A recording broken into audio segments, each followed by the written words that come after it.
Karakia.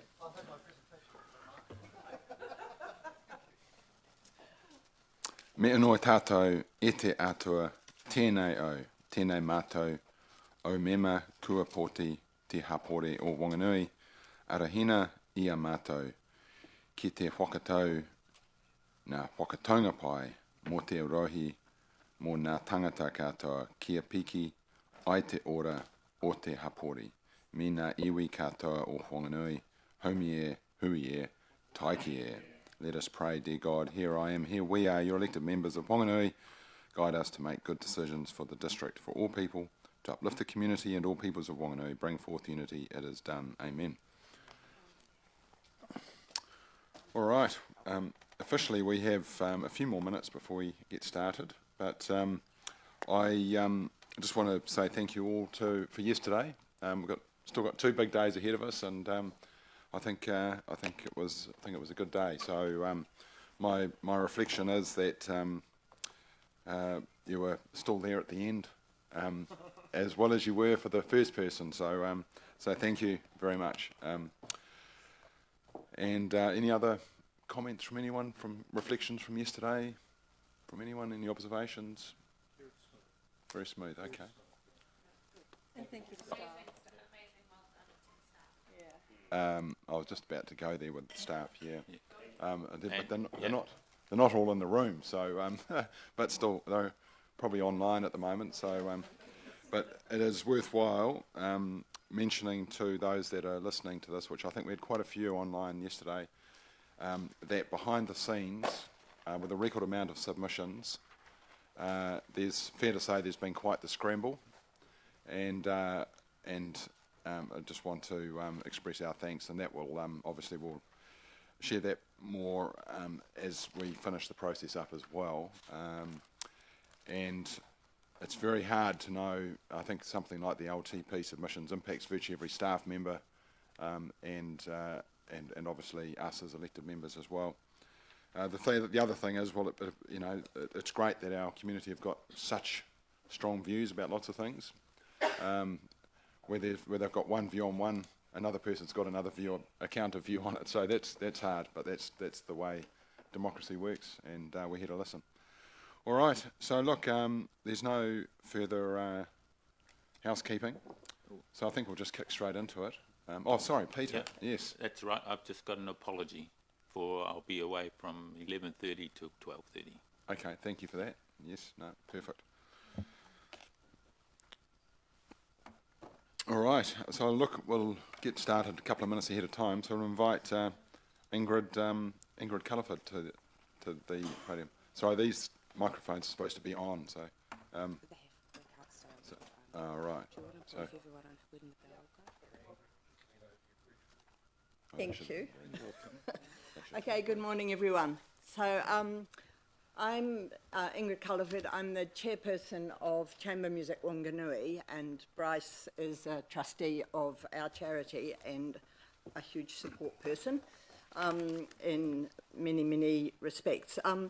So Chamber Music Wanganui, it's been in existence for close to 60 years now, and I guess I took over in about 2007 when it nearly folded, due to lack of finance and lack of audience support. And we built it up into something that is considered by the people who come. The audience base is growing the whole time. And we provide top quality, international quality chamber music recitals, about 6 a year, and some alternative ones, like this year we have klezmer, Middle Eastern folk music, coming next weekend, I think, or on the 26th. And then we have an interesting tangapuro combined with Celtic harp concert at the end. So we are spreading our influence, I suppose, within the community beyond what people think of as classical music as being all white people's music. So by its nature, the concert chamber is the perfect venue for us. I mean, chamber music is an intimate setting. The interactive thing of the audience engaging with the performers who are actively engaged with this fantastic music that they play. And they bring a lot of new music to Wanganui as well, a lot of New Zealand music. It's essential that we can have a space that we can operate from, and we need to have a decent piano. Recording in progress. Thank you. So we understand that from July the 1st, the cost of the concert chamber is going to be under review, the same as with a lot of the buildings that are used for these sorts of events. At the moment, it's pushing our budget to use the concert chamber, just not only the hire of the hall, the use of the piano, the cleaning, the security, the everything else that comes with it. And we've been told that from now, just the piano tuning, the cost of that has increased from $155 to between $250 and $400. And, you know, we're a local organisation. We run on, it's volunteers, mostly me, I think. And we rely on the sponsorship that we get to help committed people have got in behind the concerts so that we can have them. We attract people from out of town. We've had some people come across from Palmerston North going, our series is so good. They've only got 2 concerts a year in Palmerston North at the moment, and same in New Plymouth, actually. We had audience members from Auckland last year, who, our last concert, the New Zealand String Quartet. People came because they haven't got that concert going in Auckland this year, and they wanted to come. So we are something special in this town, and I think that we meet the arts, culture and heritage status of Wanganui in one way. It balances out. We've got fantastic jazz, we've got fantastic rock musicians and folk, we've got fantastic art, but having also the classical side and what that brings, I think, is very important. So, yeah, basically, we would like to know, the Memorial Hall is the best venue. It's got parking, it's close to, people are often going out for meals, so it services then the hospitality trade. It's a perfect venue for our concerts. So we would really like to not be priced out of the market. I mean, it would be a loss to Wanganui if we had to close, because we just could not afford to be here anymore. And that's about it from me, Bryce. Yeah, just a couple of comments to add to that. Wanganui talks about arts, culture and heritage being one of its 3 important pillars, and we think we're an important part of that. Having a strong arts, culture and heritage base allows, it's a great marketing tool. It encourages people who are thinking about shifting to Wanganui. It's another facet that would attract people to Wanganui. And as you know, our population's grown in the last few years. And I think that the economic growth that comes from having a strong arts, culture and heritage base is probably not properly, totally understood. So we see ourselves as part of that.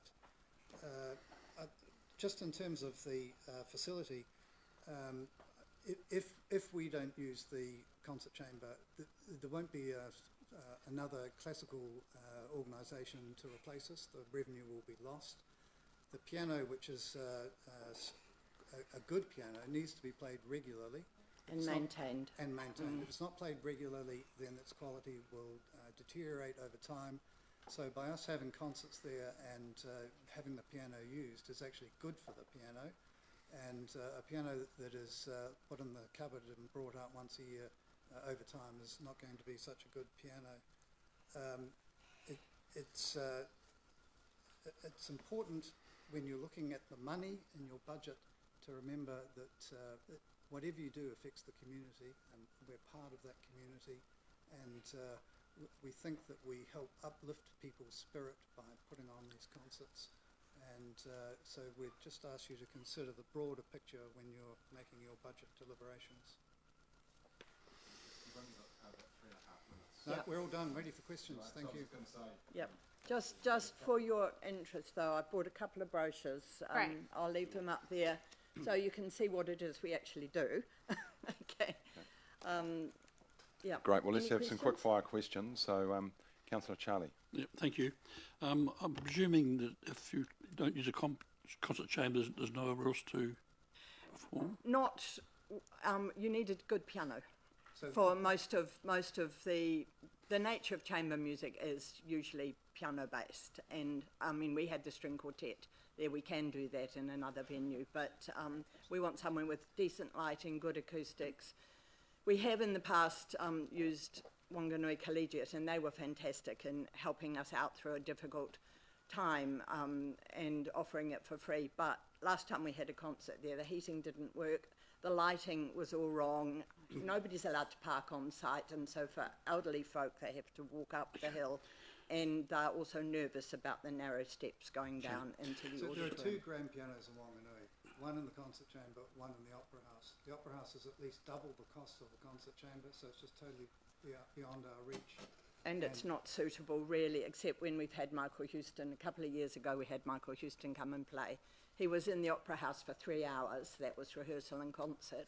$1,500 for the use of the opera house. And I mean, it just cripples us. We can't do it. Just another quick one on your one. So your costs have gone from $150 to $250. Is that correct? 250 to 400, we don't know. Just the to final- tune the piano. That's just the piano tune. That's not the hire of the place or the other sundries. Oh, I see. It's just to tune the piano, so that's already double what it was. And we have to tune the piano every time we use it. All right. Okay, I'll move to Councillor Thank you. Charlotte.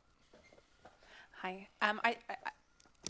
Is it possible to get a sort of brief breakdown of your costs and sort of on average what ticket sales you Okay, get? I think it could be really helpful to have a kind of oversight. I can tell you, basically. So this year we put up our off the street adult price to $40. It was $35.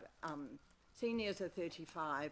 If you subscribe, which gives you you get a thing for 4 concerts, it comes out at $26.25 per concert. Yeah. And students are $5. And can I say as well that, like, with my connections with a lot of the artists, we often get education work attached to the concerts too, so that they'll give some lessons or You've got 30 school seconds concerts. left. Yeah. Yeah. Okay. All right. Looks like we've run out of time, really. So, but thank you very much, both of you, for. Thank you. Thank you. Okay, I'll leave these here for you. Yep. Great.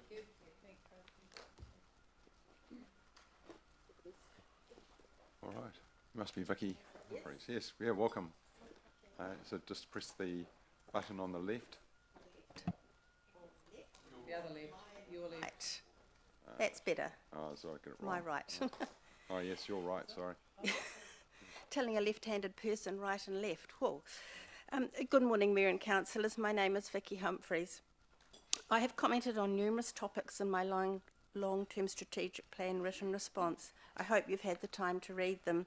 So I've chosen to speak primarily to the option of removing the Main Street hanging baskets in order to save $93,000 per year. This figure obviously must be substantiated in the contract report for the supply, operational costs, maintenance, etc. for this project, and I don't have access to this information. The baskets are a significant part of the CBD atmosphere, visual presence, local and tourist appeal now and throughout the past 30 years. They hang beautifully alongside the heritage buildings, architecture, pillars and structures. They are a scene setter for calendars, postcards, advertisements, promotions of events, e.g. the Vintage Weekend, displays and festivals. In conjunction with our heritage buildings, landmarks, history and tourism attractions, they make our city recognisable in the mind and memory pictures of local and visiting people. They are a special part of the prestigious Keep New Zealand Beautiful Awards that Wanganui has won for 2 consecutive years for the most beautiful small city. This honour equates to tourism money coming into our city and priceless exposure to the nation and beyond. It is stated that the hanging baskets will account for $5 per property of rates per year. Targeted rates, by definition, according to the council website, are for central business district services. Possibly this category of rates is responsible for a significant portion of the $5 cost for the baskets. Therefore, the residential contribution is noticeably less than $5 per year for the baskets than as it is suggested in the strategic plan document. Local suppliers could help reduce overall costs. Considering the scale of number, initially 850, which I understand is significantly reducing every time they're refreshed, and it is now sitting at approximately 200. We need a suitable provider. This provision has the potential for a new business startup initiative, the expansion of existing nurseries, possibly utilising Kaitoki prison gardens, rose growers, avocado, kiwi fruit or berry fruit orchard growers. A nursery might be tempted by a possible diversification towards a new, different seasonal business. In an effort to be helpful, I have done some research. I have found Watson's Garden Centre Otaki is a grower supplier of plants and hanging baskets on a large scale as they provide to the Kapiti Coast District Council. They are available to supply Wanganui hanging baskets in such quantities as necessary to fulfil the twice-yearly seasonal calendar. Here is a supply source, a regional nursery with potentially reduced transportation costs to begin with compared to Havelock North. I have purchased their plants and found them to be of great quality, and the Garden Centre nursery is well appointed. I was recommended by councillors on social media to seek out Main Street for the details pertaining to the hanging baskets. Following advice, can you imagine my shock to discover that the Wanganui District Council had advised Main Street in April to cancel the current order with the Havelock North contract supplier. These were due in May-June to be installed by the Main Street team. Halt the order. Possibly this comes with a penalty fee. You don't just stop the process of growing, propagating plants, planting up hundreds of hanging baskets just prior to fulfilling the order for early June with no detrimental or financial consequence to the grower. Maybe not such a great look, forfeiting an order from a supplier's point of view. Could this affect their livelihood? The duration of this contract with them must have a closure date. Was this the final shipment of the negotiated arrangement? Again, information between the council and the contractor I don't have access to. Main Street team deserves a bouquet of the week for the great job they do in the CBD all year round. The presentation of the garden beds, traffic islands and hanging baskets is always of a high standard, design, colour and upkeep, so thank you. I believe, based on the current contract, it is estimated at $33 per hook to hold a hanging basket each time, replenished twice per year according to the seasonal changes. Possibly the summer period only is an option, however their beauty and presence is appreciated and admired all year round. What about the long-term strategic plan submission statement? No decisions have been made yet, so your feedback is important. Transparency and honesty. What is the point of ratepayers to have their say when predetermination occurs? Action speaks louder than words. Pre-decided prior to the consultation process with the cancelling of the order to cover June to December 2024 and the next summer round appears to make my submissions and others a bit of a pointless exercise. Therefore, no baskets for our proposed Centennial Milestone Heritage Festival celebrations in October, nor our family event Christmas Parade in December, or the hugely popular revenue income January 2025 Vintage Weekend. Tourists, visitors and locals will not see them feature in the Wanganui City experience. And yet the council is looking at a proposal option to install a new raised pavement road crossing between Pakaturi and the river at an estimated cost of upwards of $830,000. When the council is desperately trying to prune back expenses, reduce rate increases, this expense seems absurd in the face of escalating costs. Implementation of a reduced speed zone along Somparade Taupo Quay to provide greater level of safety for all road users may be an option. The reserve is a public space where people crisscross all over the grassed space from safety and enter at a location wherever they choose.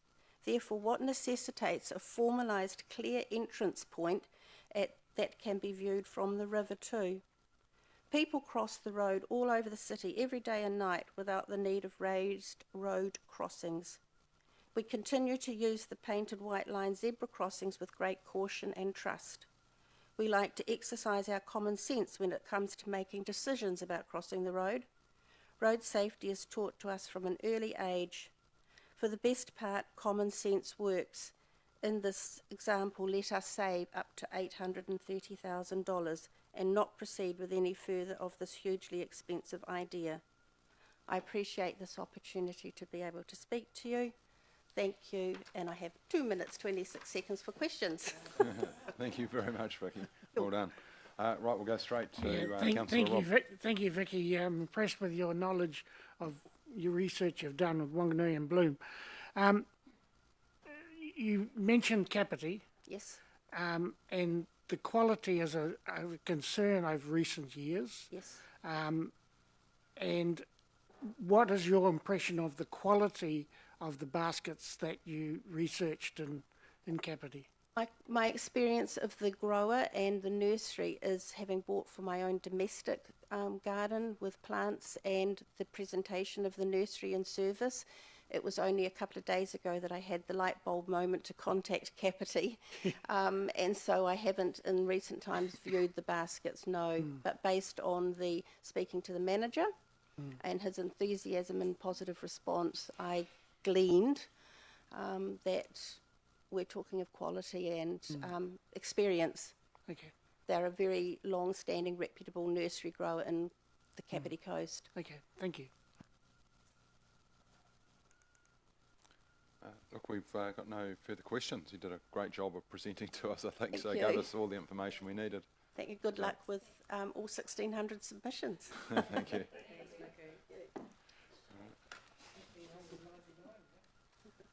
Welcome, Joan.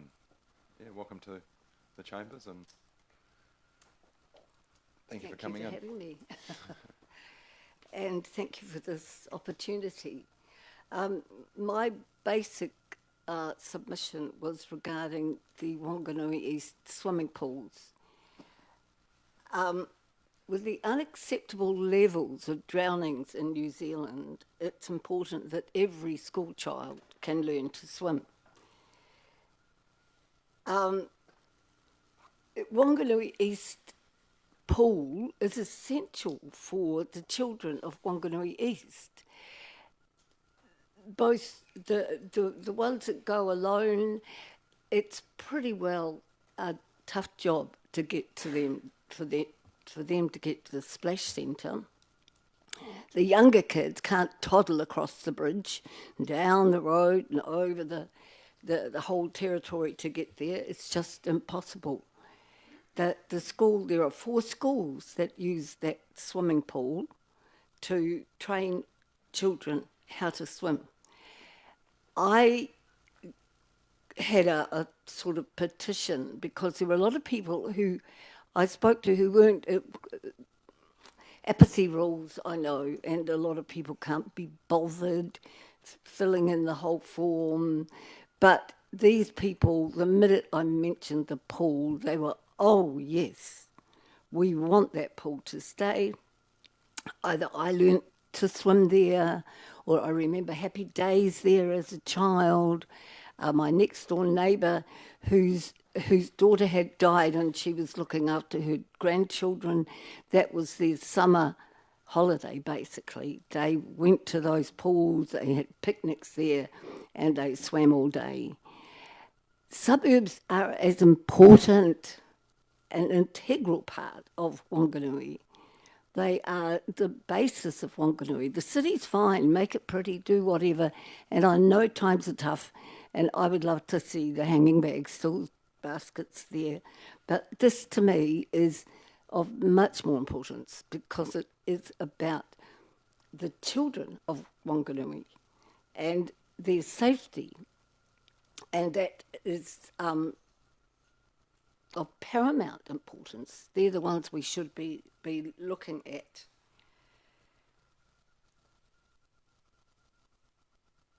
And I know it's kind of tough. I do know that. I understand that completely. And I think that the council has done a great job in disseminating the issues, because not many people have email and computer to get them online, but with all the publicity, most people were aware of the issues, and I'm pleased that that's been done. But the nice to haves, and these times are just not needed. The sort of road bridge, a pedestrian crossing would do for now. The hotel, just because times are tough, for now, please look at the absolute essentials for keeping Wanganui a safe and happy place to live in. I've just come back from Sydney, and oh my goodness, I love Wanganui. And that's my presentation, basically. Think of the children. Wonderful. Thank you very much, Joan. So, yeah. Got a question from Councillor Michael. Hi. When the swimming pool was closed, when you talked to the locals, did they talk about their experience of what happened when the swimming pool was closed? About? When the Wanganui East swimming pool was closed no, 2 years ago it was closed. During COVID? Oh, Did any of the locals talk about their experiences of when we didn't have a pool and how they wanted it back open? Well, I don't think COVID's a very good sort of example, because so much was closed. It wasn't like, if you couldn't swim, well, you couldn't go out, you couldn't go to the movies, there was a lot you couldn't do. So swimming probably at that stage was the least of their worries under COVID, yeah. Councillor Philippa. Thank you, Joan. Appreciate your submission. There's two options for the pool, at this stage. One, close it while feasibility is done, and two, invest in it, which is talking about 420,000. I gather you support keeping the pool open, obviously for the summer months, which is all it can be open for. Do you have a view on keeping it open while a feasibility study is done? And I guess context that a bit by absolutely supporting suburbs and communities, but we could say that Castle Cliffs is far away from the splash centre as the Wanganui East community is. And so it's a little bit about looking what can work best for everybody, and I guess be affordable for the whole community. So Well, as far as Castle Cliff is concerned, they do have the sea, and possibly learn to swim there. I know it's not quite as easy, but the Wanganui East kids cannot swim in the river because it's dangerous. I mean, I walk along that river a lot, and the motorboats that go whizzing up from the boat club there, and there is a little path down for swimmers to go into the river, but I cross my fingers whenever I see an adult do that. I would hate to see children doing that. would you not contend that the sea can be just as dangerous as the river and the surf life-saving only True. In the winter, but in the summer, the same period, there's usually surf, and I do hope that that's going to be supported in the plan. Thank you. Thank you. Councillor Ross. Thank you. Thank you, Joan, for your presentation. My question to you is, regardless of the options that are in the consultation document, the pool is over 100 years old. It does need some work. It may need major work if it's to stay open. Do you support, regardless of that, the need for a full feasibility study to be done for future generations of our tamariki? Jolly good idea, yes. But its feasibility studies often take such a lot of money that in the end the project's too dear. too expensive because the study was so expensive in the first place. Sorry, that's just my idea about. That's fine. Thank you. Councillor Charlie. Thank you. Are you aware that the Castlecliff school has a swimming pool? Castlecliff School has a swimming pool they can use.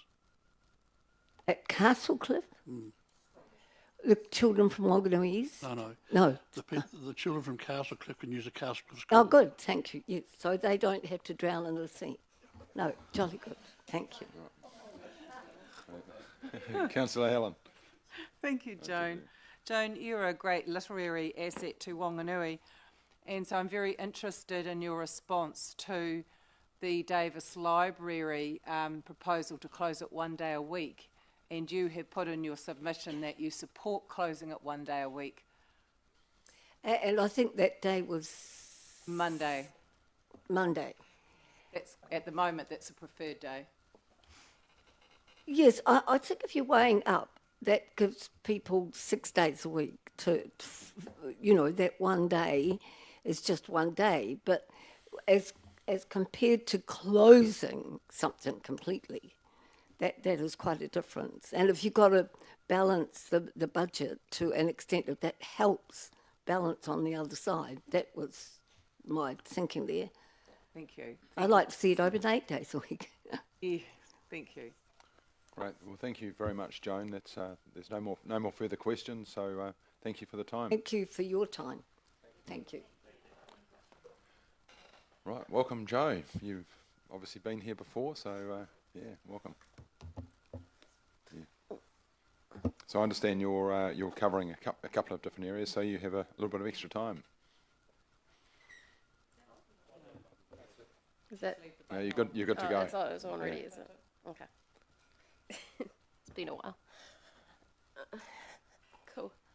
Yes, so my name is Jo Buckingham. I am a community manager at a non-profit organisation working in digital equity. I also co-founded and work in a charitable trust that's local, and that's about creating tech pathways for people in this community.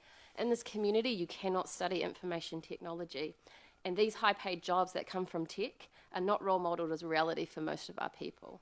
I am passionate about community-led development and building capability in our people so they have better opportunities and improve the well-being not only for themselves but for their family and for their wider community. I believe that those of us that hold privileges in our current system need to recognise that we live in a time that has left people behind through no fault of their own. People do not choose to be poor, let alone be born. We do not choose the circumstances of our upbringings that impact so heavily on our life outcomes. Engaging with council is not easy, and it shows an element of privilege, of literacy, of education, for having to operate within very formal legislative systems. All of us here, including myself once, have been paid to learn how to navigate the local government system. The fact that I can sit in front of you at 10 a.m. on a work day speaks to the privilege that I have that I do not have to ask for time off work. There is little support to be in this room. I got notified of my submission time on Friday, and a copy of my submission was in a 900-page document that I'm sure you're all familiar with at this point. There was no copy of my submissions for my parking or rates remission submissions. The agenda for this meeting was not made available in the time required by the Local Government Meeting Act of 2 working days. And I feel like the way that the documents have been managed for this LTP has shown that the council does not have the digital capability, tools and skills required to manage submissions at the level received when trying to compel more people to submit online.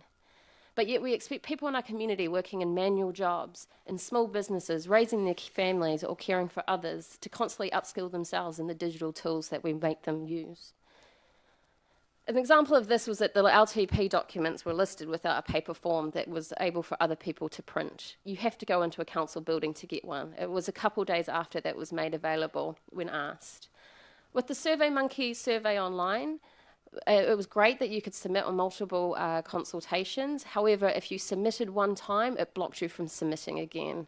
I had to use advanced digital skills, such as opening an incognito private browser window to be able to submit on the parking and rates remissions separately. This relentless move to digital engagement needs a digitally enabled and supported community. In my industry, we call this digital equity, the idea that everyone can access digital in a way that they need to participate in everyday life, and this includes democracy. To be digitally included, we talk about what is called 4 interconnected elements. And 1 in 5 Kiwis do not hold this ability to be online. We're talking about 10,000 people in this community at least. So we talk about motivation, access, skills, which I've touched on, and trust is a big one as well. We're asking people to go online and engage with us without having the skills to keep themselves safe. An example of this is Wanganui Area News. This is a significant place of engagement for this community. Many of you engage with people on here. This is along stories of marketplace scams, unsafe behaviour, bullying and harassment, and conspiracy theories. We are asking people to go online with no thought of the consequences of these actions and those it leaves behind, the voices we take away and the people that end up in harm's way. And then what happens is we take away the very places that support them.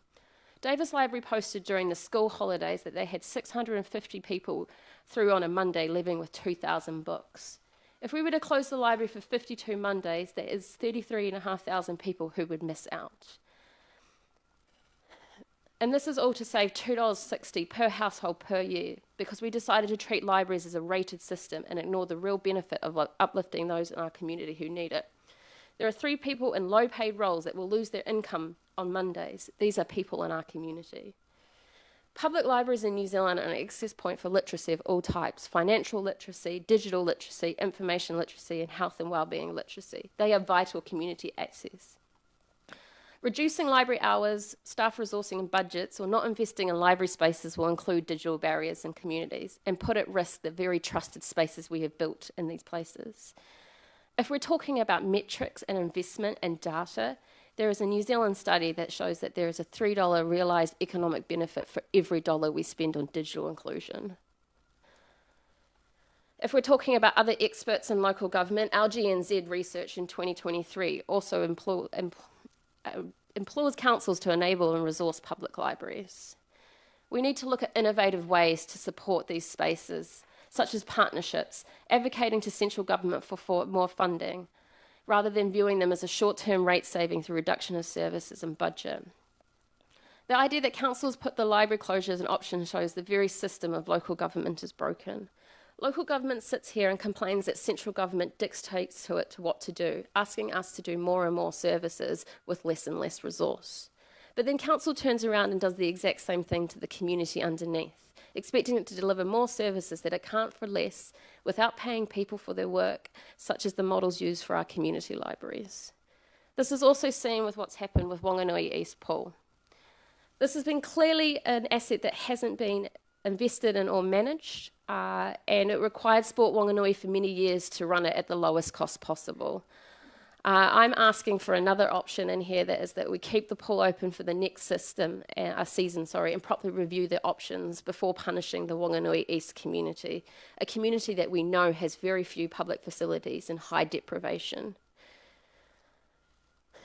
The pool issue also shows the need to be more transparent on these issues, including publishing all the information, such as the 2022 reports that were done when council took over this asset from Sport Wanganui and listed the issues with this asset. I had to ask for all these through a public information request. As another example, Rep Theatre is the lack of information that we provide when we are asked to make these decisions. I do not feel like this option was communicated in good faith or engagement with running this, with those people who run this business or hold interest in it, building and hold interest in it. I had to again do a Lagoima that confirmed that there wasn't any internal staff knowledge taken into account around the district plan requirements of a heritage building. Funny enough, the person before me mentioned this. This often sets our feasibility studies up to fail, and where they're often not completed in the time for the next LTP cycle. 2 examples of this are the library extension and the youth spaces and places where both funding were pulled. I raised my concerns over the council being deeply involved in a hotel project. We've already spent $35,000 on the study that was originally done by Wanganui and Partners, and that doesn't include the staff cost of coordination in there. I believe if a hotel was commercially viable, it would be set up here. Invercargill Council is often used as an example of a council running a hotel. However, Invercargill is in a unique position that it holds a licensing trust that has a monopoly over accommodation hospitality. Since 1946, Invercargill Council has been running hospitality and accommodation businesses. This is their wheelhouse. They know what they're doing. There's also concerns when you look back at what's happened over the last few years. Travel restrictions meant that the council had to spend significant money protecting the pilot school. This is our new reality. With further events and natural disasters, there will always be heavy impacts on tourism and travel, such as the East Coast last year. This is too much of a high risk for council money, using public money.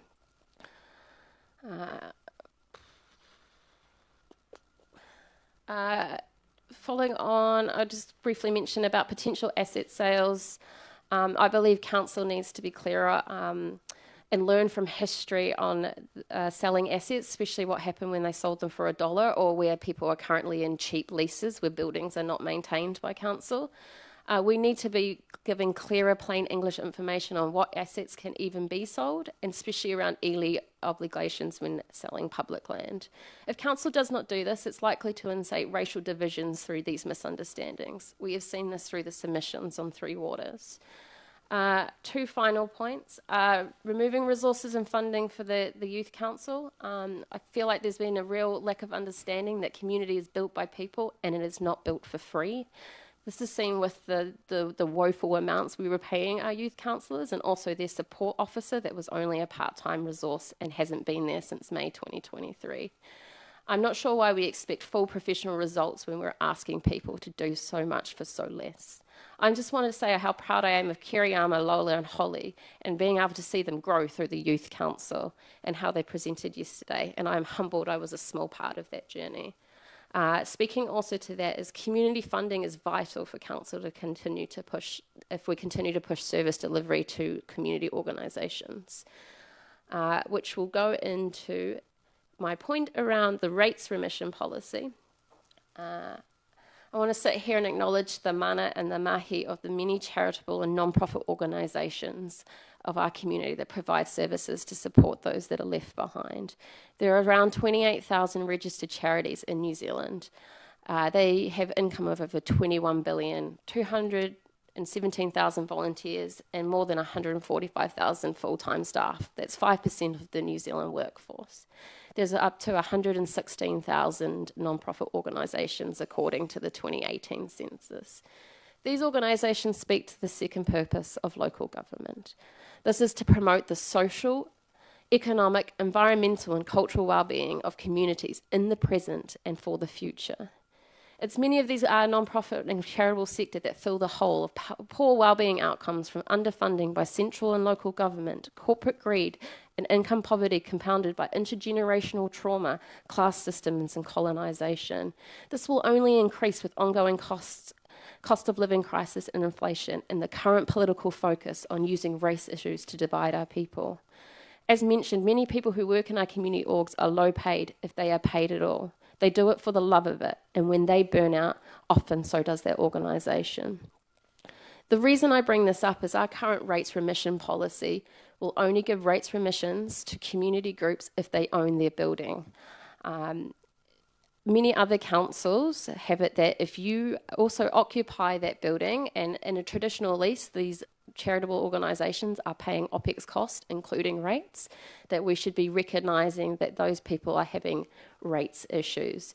As an example, one of our community organisations was in a building last year that had a 53% rates increase. It was passed on to them by their landlord.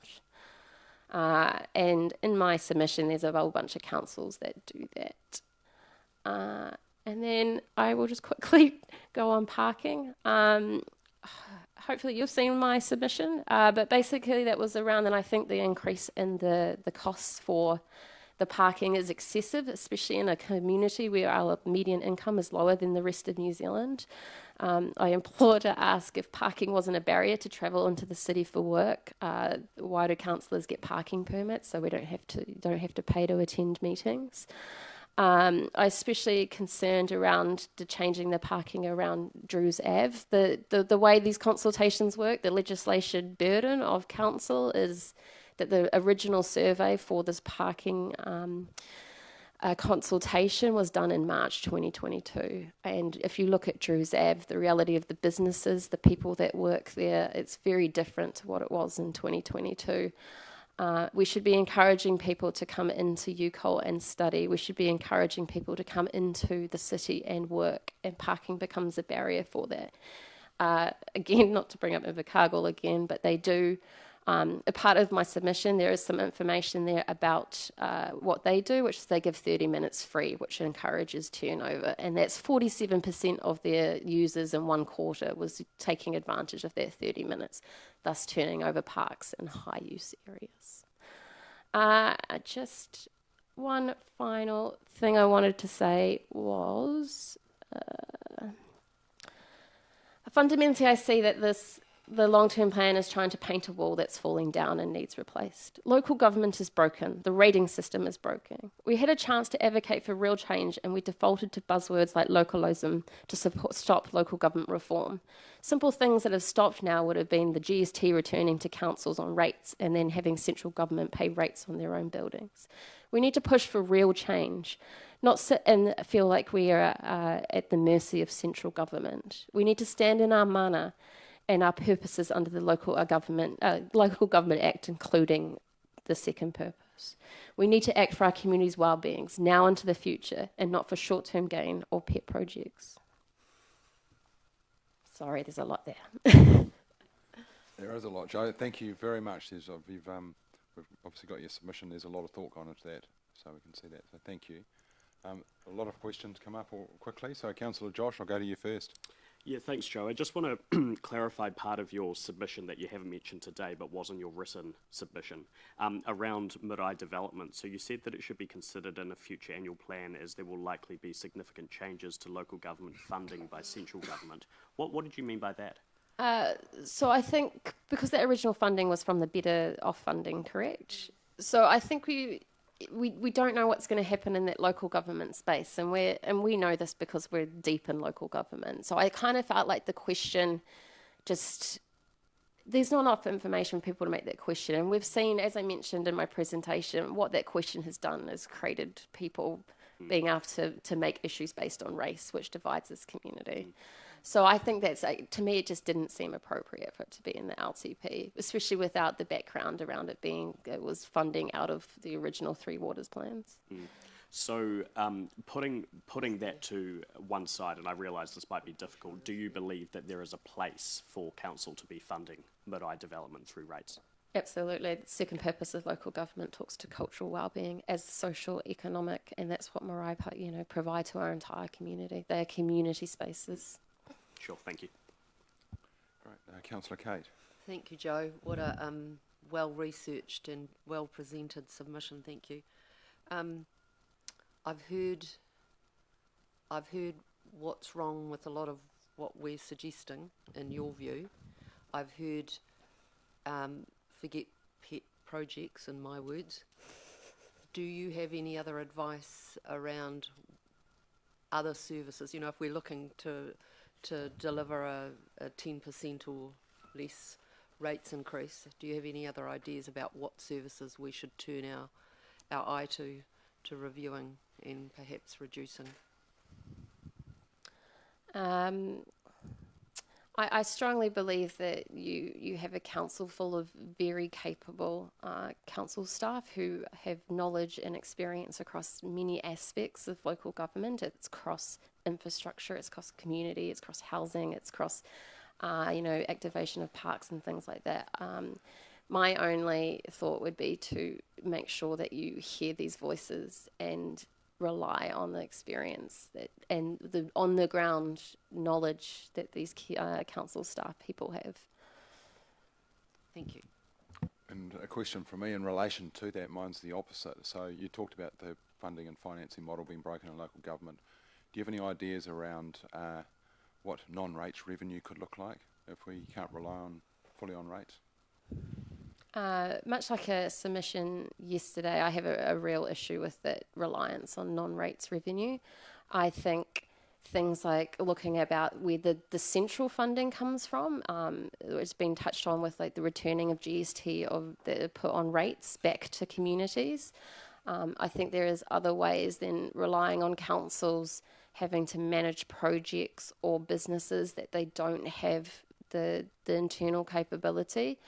And a lot of that is because we live in regional New Zealand. Like the planning team here, I know hasn't been, and this is across all councils, most planning teams are carrying vacancies because it's very difficult for regional councils to be able to attract the staff that they require to do these highly skilled projects.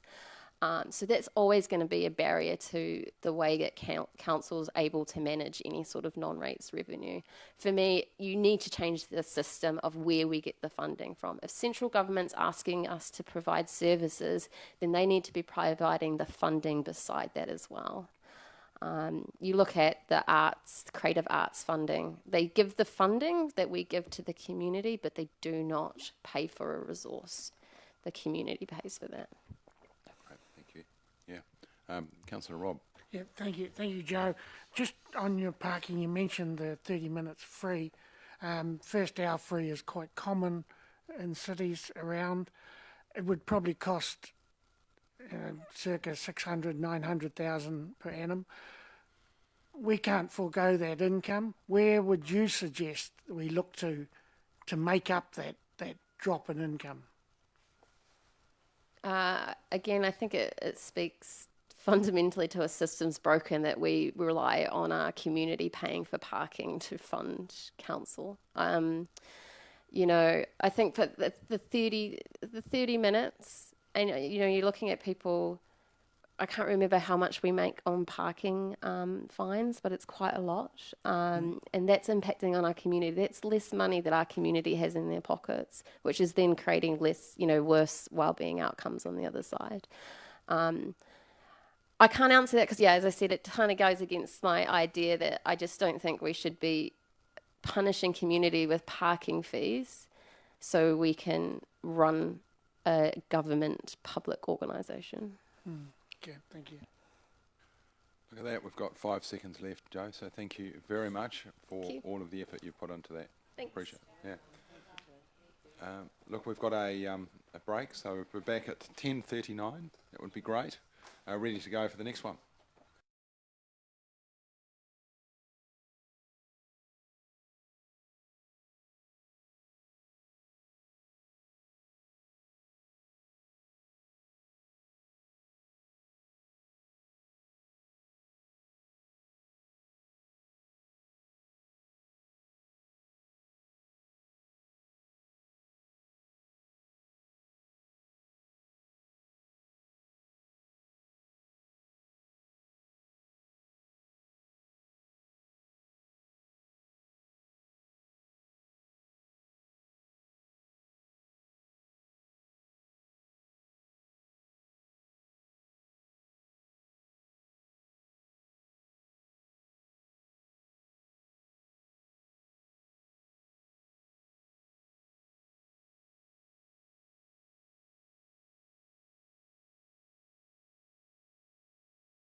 No, last week at the mayoral message last week in the council chambers, I mentioned Minnie Baragwanath. Welcome, Minnie.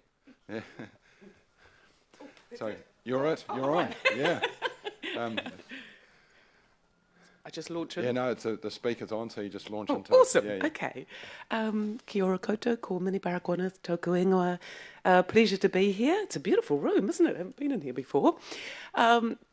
So I just wanted to take a few minutes to share with you a vision that I have for this gorgeous community here, and to get your thoughts and feedback on that at a very initial level.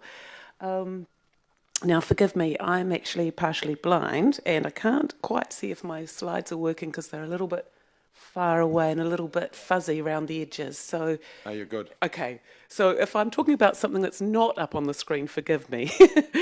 Actually, that's probably a good place to begin. When I was 15, I grew up in Palmerston North, and I was diagnosed with a congenital sight condition, which means I'm legally blind.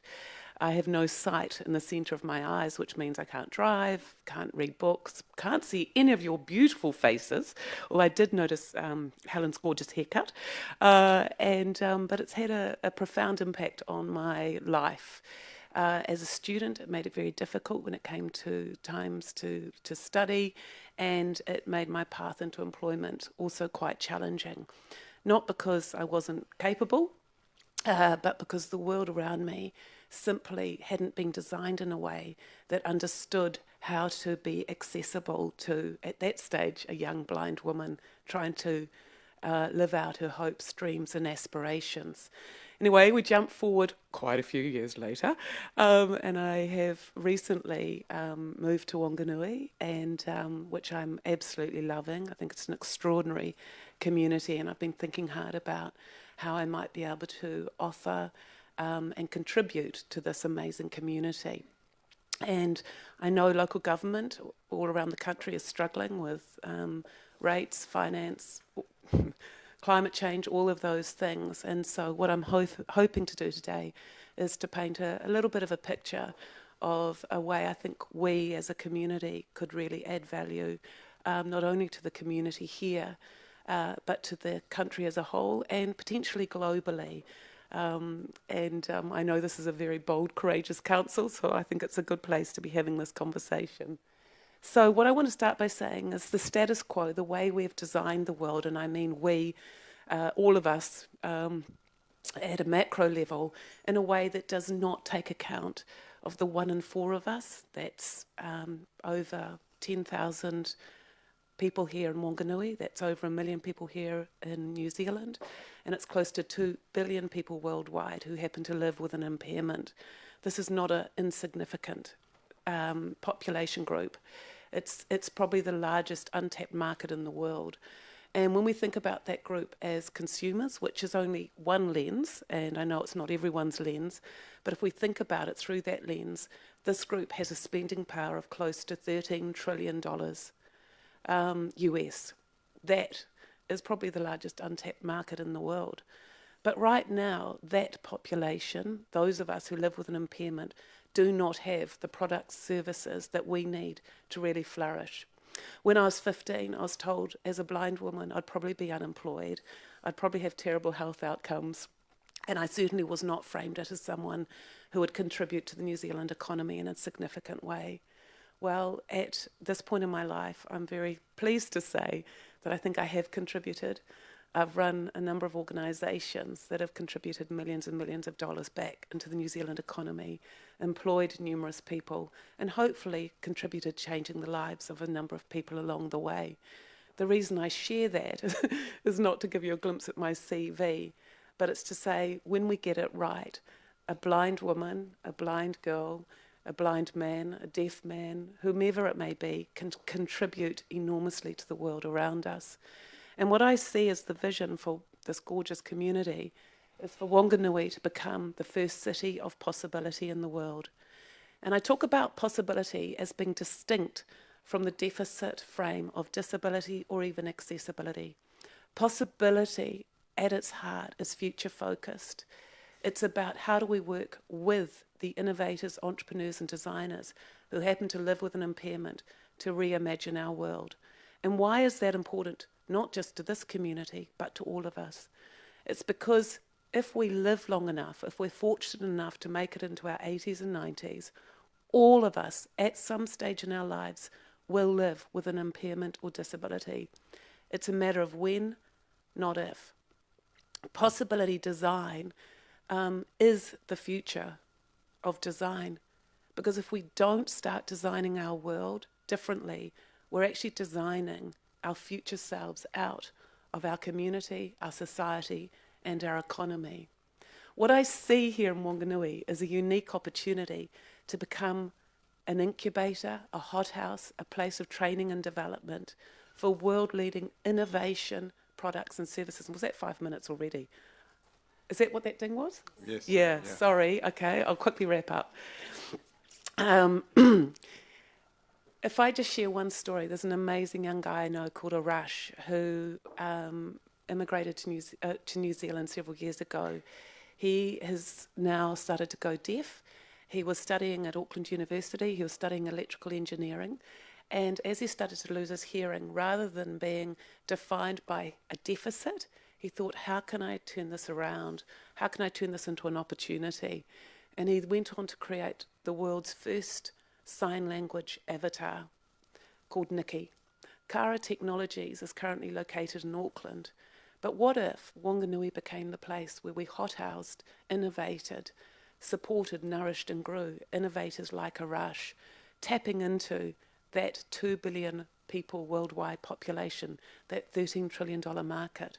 What if Wanganui became the place where we piloted, tested new innovations in terms of service provision, new ways of thinking about ACC, new forms of therapeutic models, because we just know so many of the current models are not working? What if Wanganui could become that place? And I guess that's the vision I wanted to paint for you today. I realise it's very quick and is very light on detail, I realise. But I know that Wanganui has the second, well, I think this is still the case, and we'll see the stats soon, but from what I understand from the 2013 census, Wanganui had the second highest number of people living here with an impairment.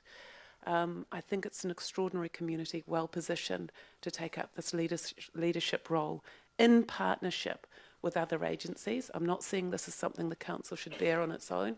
I think it would need to be a partnership with central government. The Social Impact Fund has just been announced by government, and there are a lot of global investors who are now looking to access innovation and entrepreneurship as the future of innovation and entrepreneurship around the world. These incubators I talk about are popping up in America, India, Africa, China, Canada. We tested one in Auckland when I lived there called the Global Centre of Possibility. I think this could be the home for the new Global Centre of Possibility here in Wanganui. Anyway, that's me. Thank you. Don't know if there's any questions. Goodness me. Sorry, it was a very high speed. I think you've just blown us all away, Winnie. And sorry if I'm not looking at you, Andrew. I'm no, not quite sure where you are. I think we would rather hear from you than. So I'm glad you went into a bit of extra time. But look, we do have a couple of questions. One from Councillor Josh, and then Deputy Mayor Helen.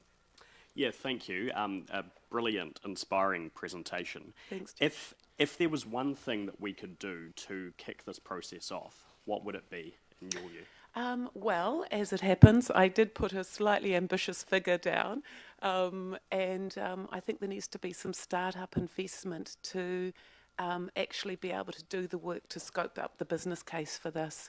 I put down, I think in my submission, I wrote $350,000, which I know is a lot of money in today's climate, over the next 12 months. And I think the first project, because I sort of see them as a series of possibility initiatives, would be to kick off a symposium in 2025, October 2025.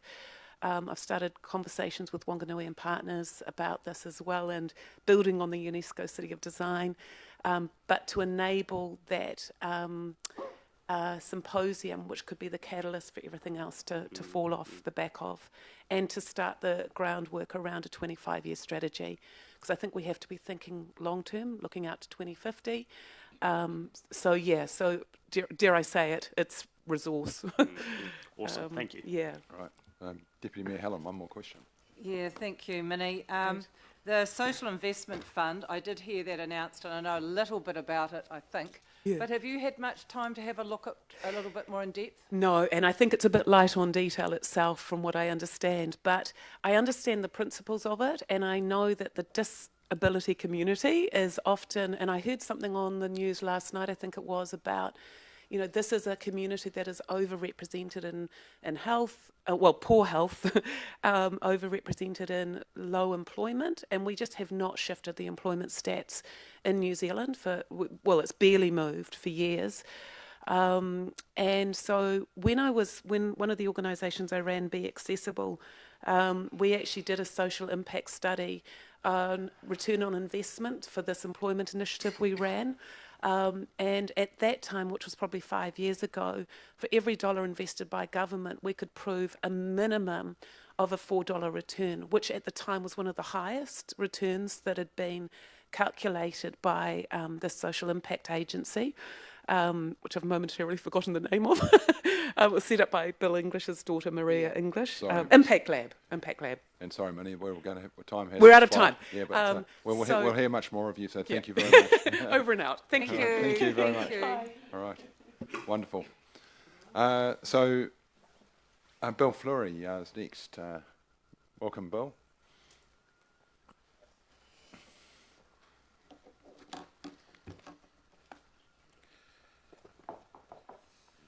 Your Worship, councillors, honourable councillors, staff and fellow submitters, and I guess the general public, tēnā koutou katoa. I'm Bill Fleury. They've landed me with the job of Chair of Bushy Park Trust the last couple of weeks. But today I'm presenting on behalf of a group of interested parties who compiled a submission asking you to reconsider your decision not to support our plan for developing a management plan or a draft management plan for the Waitahenga Reserve. With me today, a team from the Tramping Club, Esther and Basil and Dorothy. We've got Robin and Mandy from Bushy Park here as well. So when the questions get sticky, I'll hand over to them. We submitted that as a key expression of Wanganui's environmental well-being and future-proofing for climate change, Council should support the development of a management plan for Waitahenga that clarifies the future environmental and other stewardship of Waitahenga. We note that Waitahenga Reserve is Council's single largest area of natural heritage, and yet is almost invisible on the Council's website and on the online map viewer. As a group, we're offering to develop a draft management plan for Council's consideration in order that a management plan is available for consideration during the next long-term planning round. We're offering to undertake this work at virtually no cost to individual ratepayers because we're concerned about the future of the natural heritage at this site. Checking on the district plan, we note that the development of the management plan would be entirely in support of that plan.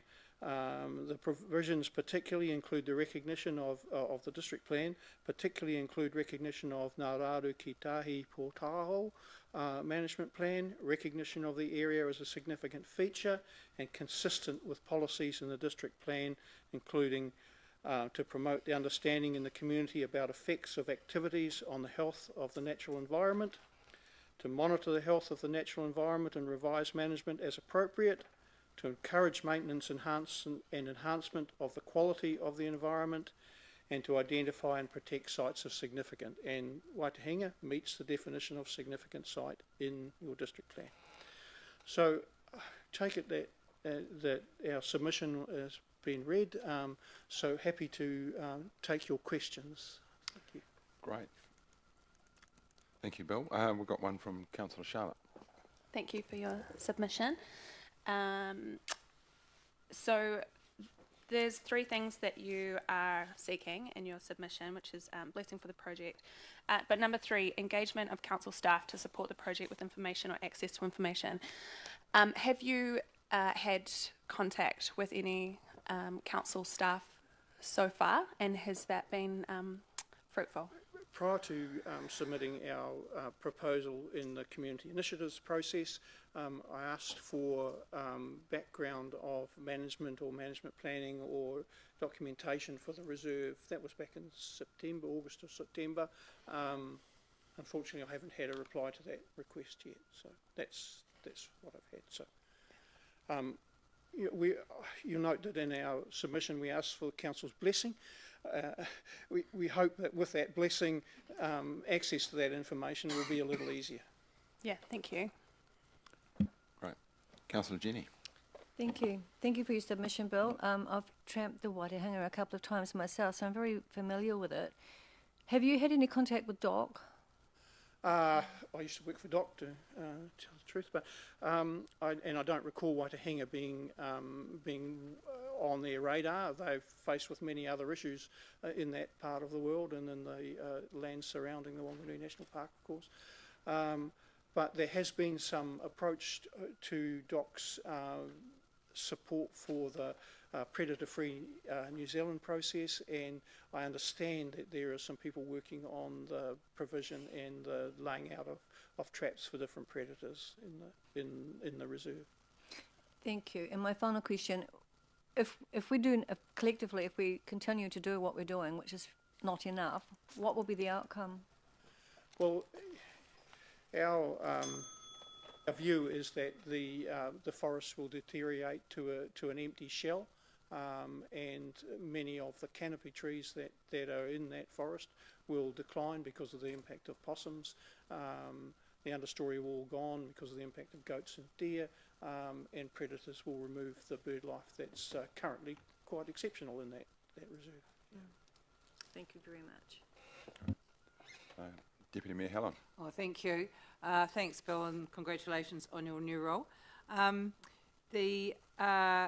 George Matthews submitted yesterday, I think it was around Nukumaru, I think it's the right word, and he was talking about planting down that area which is down to towards Kauri and creating this corridor that the birds can feed and what have you with plantings and obviously vermin control. We're bound to be part of it. That's the key linking, isn't it? But I'm not sure about the link between the Nukumaru area because that's more the coastal lands, as I understand it, and Waitangi. We are interested in the role that Waitangi plays as a major reservoir for bird life that may be overspill from excess productivity at Bushy Park. We also have used Waitangi as a source for some of the birds that we've translocated and established at Bushy Park, and hopefully that'll work and go back the other way because there are existing linkages between small patches of forest and scrubland between Bushy Park and Waitangi. Yeah, thank you. Thank you for the work you do. Councillor Philippa. Yeah, thank you, Bill. On the seed funding of 5,000 over 2 years, have you applied to? I'm kind of interested in why you're looking that it might fit better with community grants funding application rather than LTP. Have you considered that? No, other than this proposal was designed to try and put council in a better place to make a decision under the long-term plan in future. So we linked it to the long-term planning process rather than a one-off grant type process. But that might be an avenue. It might be an avenue, but yeah, it's really that council support for what we're wanting to do that we're after. And a bit of money to pay for hire of a hall, things for several meetings, didn't seem like much to us. Thank you. Councillor Rob. Yeah, thank you, Paul. Yes, my walk through Waitangi, there's a lot of pine trees, and I'd like your comment about that species because pine trees have a finite life. Are they going to need to be milled, or what is the future of the tree species that are in Waitangi now? I honestly don't know, and I can't find that information from the council website, so I don't know what the council's plans are for the maintenance of that forest and the management of that forest in future. The area that we're principally interested in is on the western side of that pine forest block, down to the dams and so on. Yeah. But you also have your quarries present there as well. I think Ian Moore was talking to you on Thursday about those as well. But to my way of thinking, you need a management plan that tells you about how you make or what decisions you can make about the future of the whole place when somebody comes and wants to plant more pine trees or harvest pine trees, or somebody wants to come and take boulders from the quarry. What are the impacts on the other values that are present in that Waitangi Reserve, and where do you go to find that information? That was the sort of detail we would expect to include in a management plan. Okay, thank you. There are no further questions, so thank you, Bill, very much. Thank you for your time. Appreciate your coming in, and once again, congratulations too on your new role. All right. Okay, so next is thank you also the rest of you for coming in, the support crew. Yeah,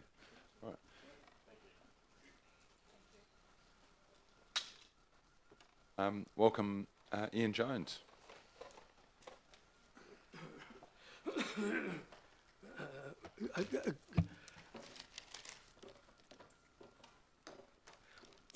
Good morning, Mr. Horton, Vicar, Village Council. My name is Jim Trott. I'd like to bring you up to date on today's Village Fete Committee's stall arrangements. Owen is donating 2 pigs for the rapid raffle. Alice is running a kissing booth for the blokes. A quidder smooch. Letitia Cropley has organised the cake stall. I wouldn't buy any of her cakes. You'll have the squirts for a week. Hugo is taking care of the coconut shy. David Horton is donating a painting from his collection. Oh, apparently it's signed by some bloke called Van Gogh. Frank is also setting up a kissing booth for the blokes. He's charging £2 a smooch. I'm not too sure whether he'd make much out of that. I'm looking after the cider and skittle competition. £1 a pint and £10 per team for skittles. Hopefully we'll make enough money to purchase the Dibley Village Repertory Theatre. Thank you. In reality, I want to speak about live theatre in Wanganui. As you may gather, Jim Trott came from the village of Dibley. It was a role I thoroughly enjoyed, as have many other roles I've played on the Amdram floor, at Repertory Theatre, and also at the Wanganui Royal Opera House. These theatre groups, Repertory Theatre, Amdram, the Wanganui Performing Arts Competitions and Academy, Amdram Starlets Performing Arts, even the Basin Reserve Trust does Shakespeare in the Park. If you haven't been to any of these shows or even these theatres, you've missed something unique to Wanganui. These groups are cross-pollinated. If there's a show at Repertory, you'll get cast from Amdram, you'll get support from Wardrobe, you'll get all sorts of overlapping of groups. Basin Reserve Trust, Shakespeare in the Park, draws in members from all these different groups. And it's not just us oldies, but it's young kids coming through the Starlets performing program, the Wanganui Performing Arts competitions, but they need a house. Amdram's full, they couldn't take on any other stuff. They're busy with Starlets, they're busy with organising the next show for MDRAM's 150th anniversary, which they're putting on Oliver in October. I thought I'd put a little advert in there. You need to go and see that. Even though the Opera House has got its scaffolding, it's no longer able to raise its curtain, so we can't get a curtain call anymore. It will still put on a great performance. MDRAM's already worked through running the last show at the Opera House with the scaffolding, put on a brilliant performance. This next one, Oliver, I think will be full capacity, 800 seats. Of course, local ballet companies also use the Opera House, and I happened to pop online yesterday to have a little look at how people presented their case or their ideas, and I noticed we had a lot of empty seats around the back, and I go, oh, okay, it's going to be a very small performance for me. But I picked up on Bruce Dixon's rendition of the Opera House, which fits quite nicely with what I had put in.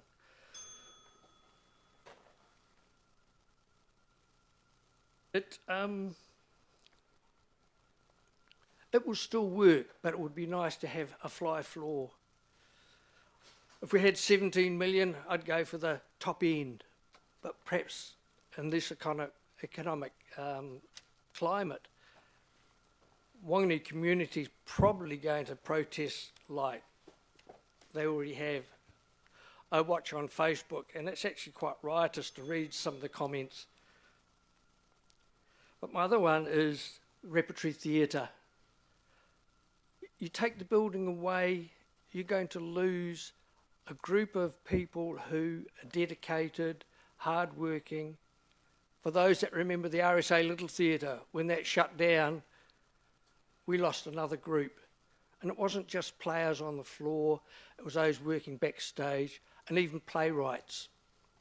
Nancy Bruce, you may or may not remember Nancy Bruce, but I performed at the RSA Little Theatre years ago under one of her stories. It's a development for kids, not just us old ones. It builds confidence. I'd like to give you a little anecdote I was given by Mel Hawkins, and she gave me permission to tell you. She had a family, two teenagers and adults. They never went out. Kids stayed in their bedroom on their phones. They went along to a, what do you call it now? They went along to a program that the Starlets put on. Kids thoroughly enjoyed it. It was a disco night. They thoroughly enjoyed it. They went back to MDRAM, and they've now joined ever since. Mum and Dad are now involved with more community stuff. Kids are off their Facebook pages and now on to the theatre, building confidence. And that's where I'd like really to take us back, is it's the youth of today, the young ones. We need a good, small theatre. There's no other place like Repertory that has that kind of setting. Nothing. It's intimate, personal, and it's uplifting for those that perhaps had lacked confidence, and to be able to stand in front of an audience and perform. Thank you. That was outstanding. You had me going for a split second. I thought I'll either waste your time or just lighten the day for you, because you guys have got another 2 days of this, and you've got some hard decisions to make. Hopefully I can, as different people put forward their cases or ideas, you'll come to a decision one way or the other.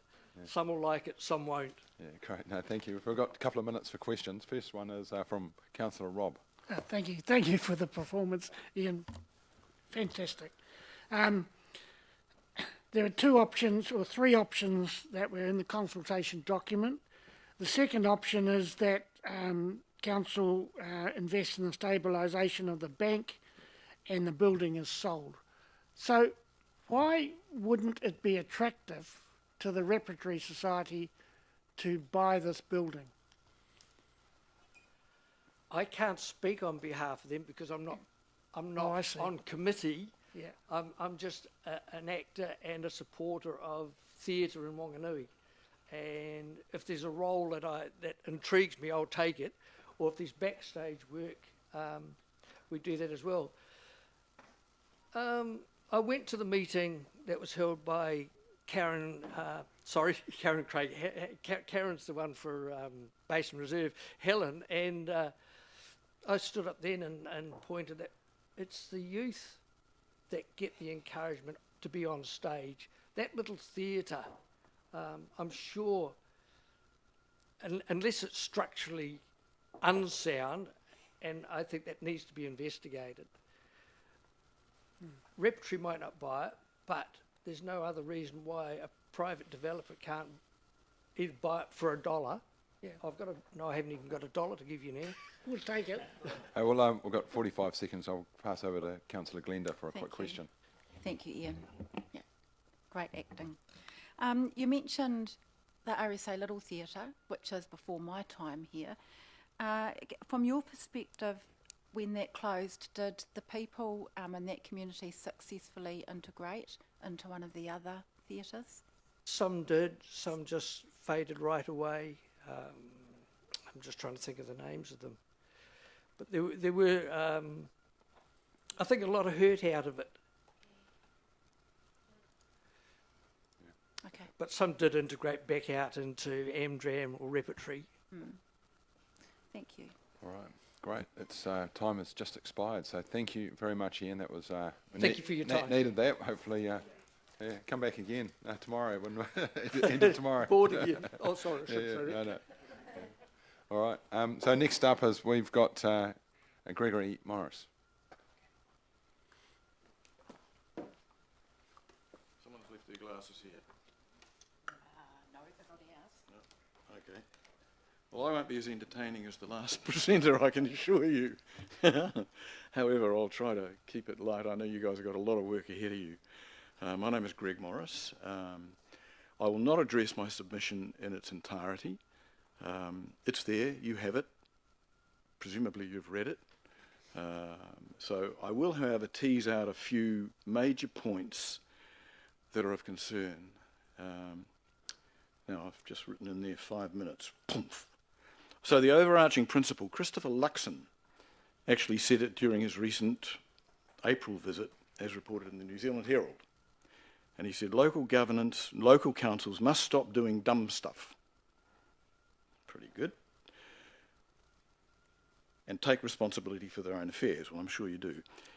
Second, every council needs to focus on the must do, not the need to do, not the nice to do, and deliver well on core services. Councils need to be very focused on that. He was talking there about the cost of living crisis that we're facing, and being part of the budget advisory service, I see it on a daily basis. So, you know, there is a cost of living crisis out there. So councils need to be very focused on that. This is what Christopher Luxon said as well, and have good financial literacy so that the money that they're spending is getting an outcome. That's Luxon for you. I don't normally agree with anything he says, but, you know, they're very sort of erudite words, I've got to say, and could be good guideline principles. The issues that I wish to raise today are not going to be very comfortable, but I was flabbergasted to read in the newspaper the purchase of the buildings of Wanganui Furnishings and Wakefield Chambers have been signed off. That's $3.9 million of ratepayers' money. I don't know whether it's borrowed or whether it's out of reserves, but it's still ratepayers' money regardless. So, and this is for the hotel and car park, designated as aspirational capital project in the long-term plan.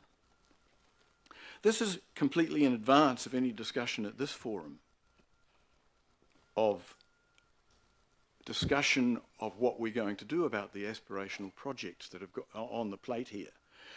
But it's a little bit cart before the horse that we go out and buy properties before it's even been discussed or submitted upon by the people of Wanganui, which the people that you represent. The consultation document, cart before the horse. I know it's subject to a business case, but don't you think it's a little premature to go and buy 3 point something or other million, nearly $4 million worth of property, on the promise that a business case will develop and will show that a 60-room hotel is valid? And then who's going to do it? That's the question. Who is going to do it? However, I believe that that action taken by the council could be interpreted as insulting to the submission process and the people of Whanganui, because we kind of expected that nothing would happen. Okay, maybe an opportunity arose that these properties came on board and they were ideal for the situation, but it's not been determined what is going to happen with a hotel or car park. I mean, as far as I'm concerned, I do not believe that the District Council have any business in being in the business of developing, owning or running an hotel. If it were a feasible economic proposition, private enterprise would be right onto it. I don't know that they are. We don't know. We, the public, don't have a clue. You might be talking to all sorts of people. However, that's my first issue. The second major issue I've got is with Whanganui District Council Holdings Limited. Particular emphasis on the International Pilot Academy Limited. There's been over the years, I don't know when it started, it was 2002 or 2005 or somewhere around about there, but it's been in place for nearly 2 decades. There's been a significant investment by this council, either through holdings or directly, because some of the loans that have been advanced, but it's a continual suck on the finances of this council and the people who you represent. So, you know, the money's gone in. Wow, okay. So, to my knowledge, ICPA has not paid a dividend or made a profit. There is scant information on the LTP relating to the ICPA, apart from page 53, where it says another aspirational plan to create an aviation hub. What the hell is an aviation hub? Does anybody around here know? I mean, maybe I can ask a question later, during question time. Another aspiration plan is, well, that's going to be well over $23.1 million. I know it's not short term, but it's in this 10-year plan. No details. Summary of ICPA. This council has been nursing this organisation for many, many years. No profit, no dividend, significant cash absorption. No real mention in the 10-year plan. No real mention in the 10-year plan. It's not really good enough. You know, I don't know how much. I know that the total assets of the holdings is about between $60 and $70 million, which is not to be sneezed at. It's not to be looked at and said, oh, well, that's all right. Ratepayers are paying that. Well, the ratepayers are a little bit unhappy about this, and the people I've spoken to on the street have all said, what the hell are we doing investing in a hotel? And I don't know whether anybody else has done some street work, but to me, it's really not good enough, and it's not good custodianship of the money that you're entrusted with every year. Now, final point. This is still to do with ICPA, and that is there is apparently this business is built on one major contract with Indigo, or a domestic Indian airline. Is there a contingency plan if that contracts always end, right? Contracts are never ending. So the contract with Indy will go, right, one day. But there's got to be a contingency plan, because then the revenue dries up and we're going to be faced with another COVID. Just what, you know, it's got to be on your plan. And that's my submission. Wonderful. Thank you very much, Gregory. So I've got a question from Councillor Josh. Yep. Thank you. Yeah, hopefully quite a simple question. You talked about the Pilot Academy and the lack of dividend back through to the ratepayer. So my question is, do you object to council being involved in owning companies if they do return a dividend to the ratepayer, or are you in principle opposed to any involvement in the commercial space? I think Luxon said it when he said council should be focusing, stick to the knitting is really the basic. If there's a great opportunity out there that the council can see is going to be of benefit to the residents of Whanganui, go for it. I don't think ICPA fits into that category at all. It's not benefiting locals unless you're going to go for a commercial pilot's licence. I don't know whether they take people off the street for pilot licences, but I suppose in principle I would say no, I'm not rabid about it, but I would certainly think that every investment that's made by either the successor of you know, Holdings Limited, there's going to be a committee of 2 people, I believe, but whoever does it had better be bloody careful that it's going to benefit the people of Whanganui.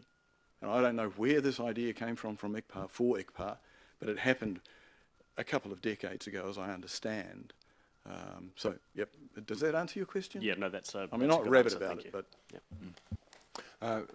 We've got a minute, so I'll just chuck a question at you, if that's okay. So, from an aspirational perspective, councils around New Zealand, around the world, are looking for non-rates revenue because we can't just rely on rates. So, do you have any ideas around non-rates revenue? Well, I have looked at a couple of examples around New Zealand where councils have attempted to engage in commercial activities. Napier's one, and apart from the mini putt golf, they're all a dismal failure. So you know, you've got to be really cautious about where you go. Property development is not. I was a property developer at one stage in my career, and that is fraught with dangers. I mean, you know, it's not something I would get back into because it's really dangerous, and we can't actually get into spending ratepayers' money on something that's a little bit entrepreneurial.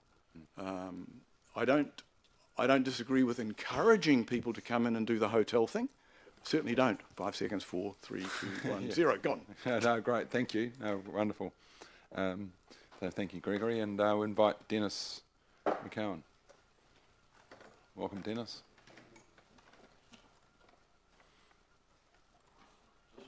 Right-hand button. There you go.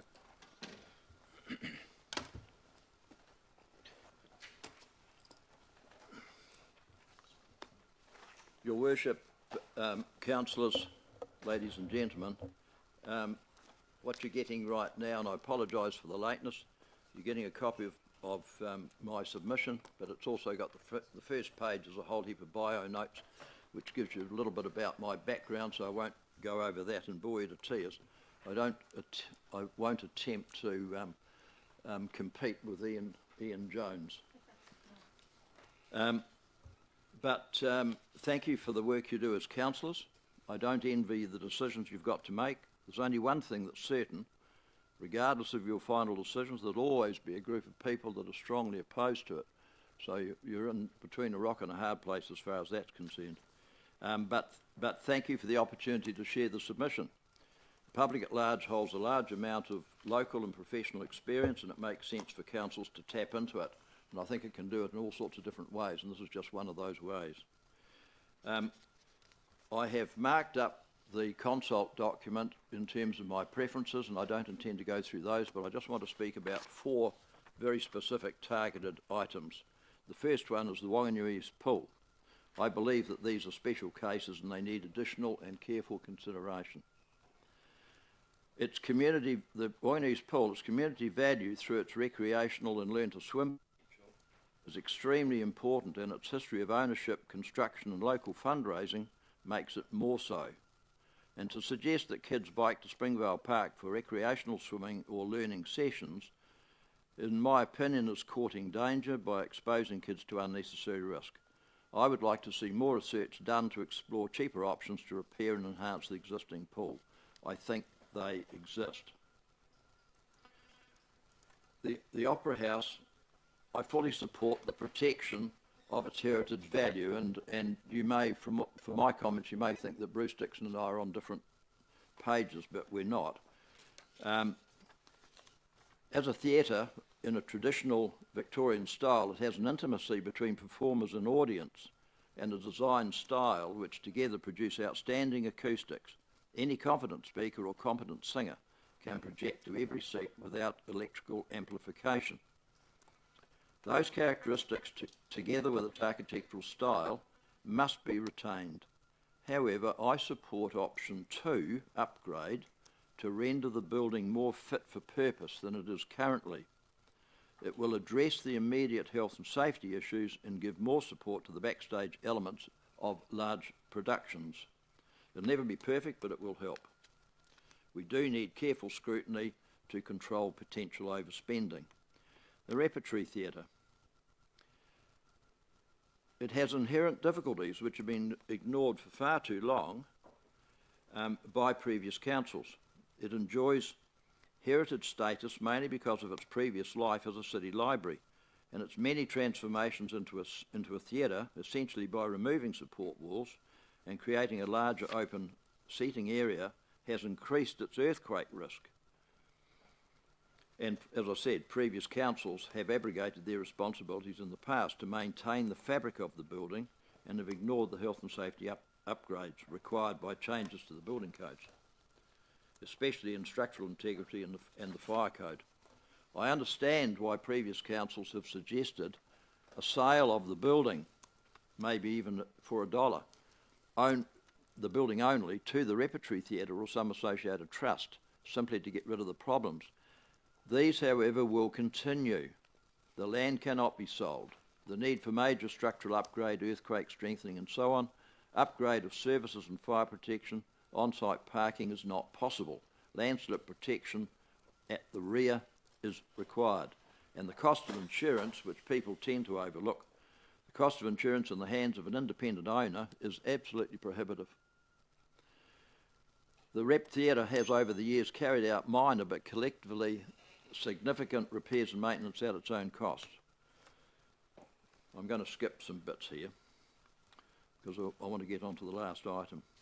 I was commissioned to do a report on the building in 2008, and in 2022 the theatre group was commissioned a conservation plan, and I was asked to formally comment on that. And nothing has much changed since 2008. But the theatre group and its building serve a very useful community role as a small theatre for productions, musical performance and meeting space. But it has a large amount of overdue maintenance, and in addition its major risk is that in the case of a total or significant partial loss by any cause, it would be impractical to replace it. The pragmatic answer in my book is to accept it for what it is while maintaining it to a safe standard.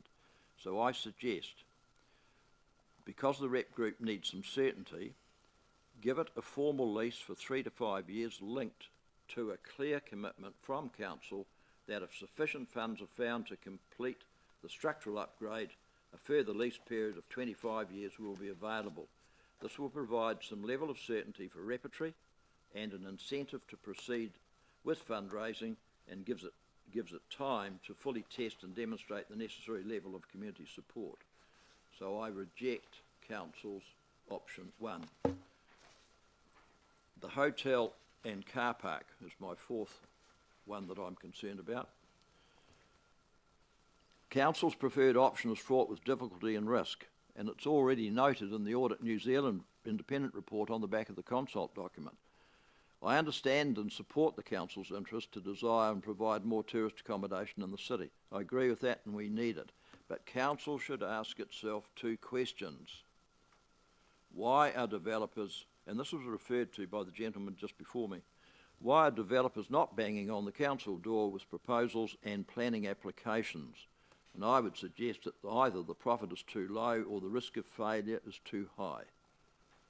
Why does Council believe it can fund, develop and manage a facility like this when experienced outside commercial operators are not prepared to? I suggest a facility such as this, with its attendant risk, is not Council's core business and borders on irresponsibility. Having said that, Council does have a role to play in creating outside interest, and it's interesting to read in the newspaper simply about what Council has done with the land purchase, and I think that can enhance my particular argument. The USA model in attracting major investors can work in this situation. In the past, various United States have invited bids from major car manufacturers to construct an assembly plant simply to capture jobs and attendant economic benefits. You can use, don't have to talk about cars, but you can use that model in this situation. In our case, the council could identify the land and give financial support by way of rates remissions or other incentives and call for expressions of interest from commercial developers, with other T's and C's applying. An added benefit is that the council gets a chance to sort out its planning issues in advance and to create new building development where it is most appropriate. I don't need to point out that the cost savings accrued in not proceeding with this building project can be used to support other projects and facilities which are on the endangered list. I reject Council's option 1 in favour of option 2. Thank you for listening. Great, thank you very much, Dennis. So we've got Councillor Rob. Thank you, Dennis. I just wanted to draw on your experience as one of the designer of the Splash Centre, and I just wanted to ask you about Wanganui East Pool. Given that it's 100 years old, what's your comment about the longevity of a pool structure such as that? Clearly, you need an in-depth consultation report on that, and I'm not in a position to give that in any detail. But the first one that I would look at is putting in a bladder inside it to stop the water leak. Yeah. Because structurally, I would think that it will hold together reasonably well, provided it doesn't leak.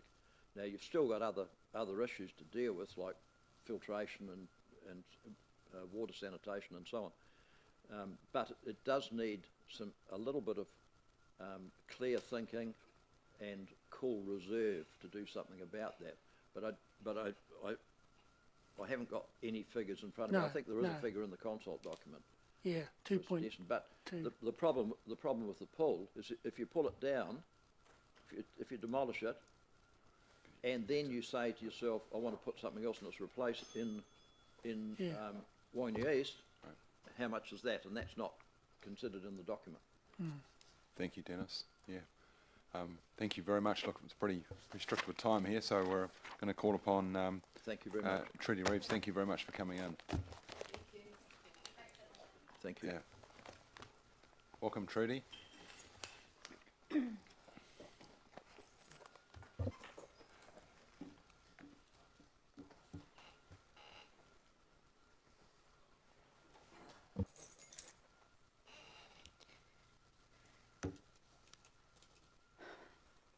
Ngā mihi nui ki a koutou, ko tangata tiriti ahau, no tamaki makoto ahau, ko mangawhau tau maunga, e rua nei tēnā kou. Engari, ko Wanganui, taku kāinga. Ko Trudy Rees, taku ingoa. Nō reira, tēnā koutou, tēnā tātou katoa. Thank you for having the opportunity for us to come and speak. I know it's 3 long days for you standing or sitting there listening to a lot of the same, perhaps, opinions. Unfortunately, mine might just be that again. I feel that I'm standing here as just an ordinary rate-paying citizen, and most of you are sitting there being elected by myself and others, and you have a huge duty to uphold, to listen to us. I came along and heard you speak saying that you were going to listen to us, and I don't feel in a lot of the cases you have done that, and I don't have to repeat why you think I think that. But I'm here now to talk to you on some of the issues that were spoken about in the long-term plan that I want to talk to you about. I feel really strongly about the youth here in Wanganui, and a lot of the cuts that you're putting forward for us to think about are taking away those opportunities for our rangatahi. Not that I've ever been in our library, but that doesn't mean that I don't support it. I have never been to the Wanganui East Pool, and I probably won't, but I don't see that you should be looking at taking that away either. The Youth Council, where are you going to hear these kids if you do things like that? It sends the strongest message that youth don't matter and that you're just going to run roughshod over them and not consider them as a member of our community. It's poor taste. The other things that I want to talk about is how I feel that a lot of these little cuts are distractions, like hanging flower baskets, the aviary, the winter gardens. Maybe they have a lot of meaning for people who have been here for much longer than I have been. Recently moved here to Wanganui. That doesn't mean I don't think it's home. I've been paying rates here for 12 years, even though I haven't lived here. So, you know, perhaps I've got my fair shot of the 5 minutes today. The hotel, just no. I'd like to speak, and maybe other people haven't, about making sure that you continue to fund the surf lifesaving. It's really important that we continue to contribute to areas like that, particularly with the Castle Cliff rejuvenation. People will go there, and it's free. Okay, well, the beach is free. Saving lives does cost, but what kind of cost are you going to put on people's lives? And I think it's remiss if we don't continue to support that. Our maraes, I don't think that there is enough money ever given to Māori. You look around this room, I mean, okay, there are a lot of white people sitting in this room, and there are a lot of men sitting in this room, so maybe here's a little bit of a difference for one more woman standing here in front of you.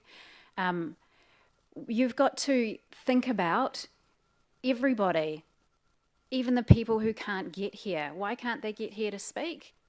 I know, maybe it just costs too much on these buses that are basically empty. They've got to be working. I'm lucky enough with a small business that I can take the time off and be here. There was an opportunity to speak, so I took it, and I'm lucky for that. But marae, and when it comes to states, you know, of emergency, or there's a lot of tangi that goes on, there are a lot of officialdom, you just can't call out to have someone come pohuri for you or speak without returning something to that group of people, and they're probably the most misaligned and marginalised people here. They are supposed to be our partners. We are here on their land, and that's not something to forget.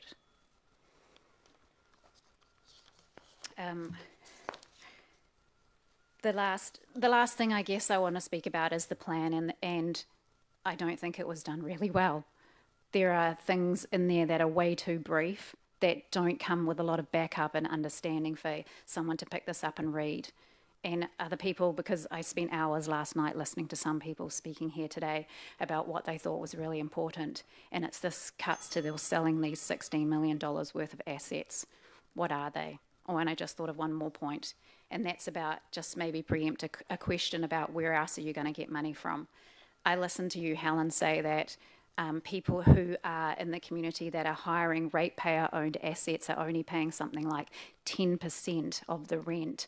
Well, there you go. Figure out which ones of those camellia societies and things, and I don't know, some train men playing things that you can have a look. Are they able to afford more in their rent on our assets, and they can top up?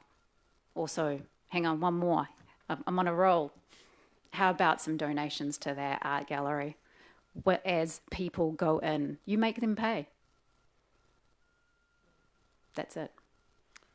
Thank you very much, Trudy. So, no, I'll ask you a question. So, look, we're in a tough time. We're keeping rates, trying to keep rates low as possible, and we've got to 10.6% in the draft plan. It's hard to get there. That was tough. It's right like that around the country. You're suggesting we don't cut a bunch of things. So where do you think we should find further savings? No, sell the properties you just bought. Savings, I've just suggested that you put up market rents to places that people are renting, community groups, maybe they can afford it. Start getting some money back from the art gallery by making sure people pay when they go there. Have less counsellors? I don't know. But not buying, not thinking, not propping up the hotel. And you can also look at the Commercial Pilots Academy. Maybe there's a whole bunch of cuts there. Ratepayer money is the same as debt funded. Yeah, it's slightly different, but... Not really, because we're going to pay for it in the long run. Yeah, okay, no, thank you, great. So I'll pass over to Councillor Ross. Thank you. Thank you for that. A lot of territory, but one question on one issue, or one matter. The Sargent Gallery, are you of the view or the possibility that, because we'll be paying this off for 20 years as ratepayers, would you support a notion that non-residents go in for free and those who visit from out of Wanganui pay a nominal fee to go through the gallery? Residents, sorry. Free. Yeah. In part, I think that you should also add that we could koha when we go in. Yep. Thank you. Yeah. Good idea. All right. Looks like you did very well covering a lot of different areas, so thank you. Yeah. No further questions. Thank you very much, Trudy. Better. Yeah. Thank you. I understand we've got a change, so Terry, you're up next. You probably didn't expect that, but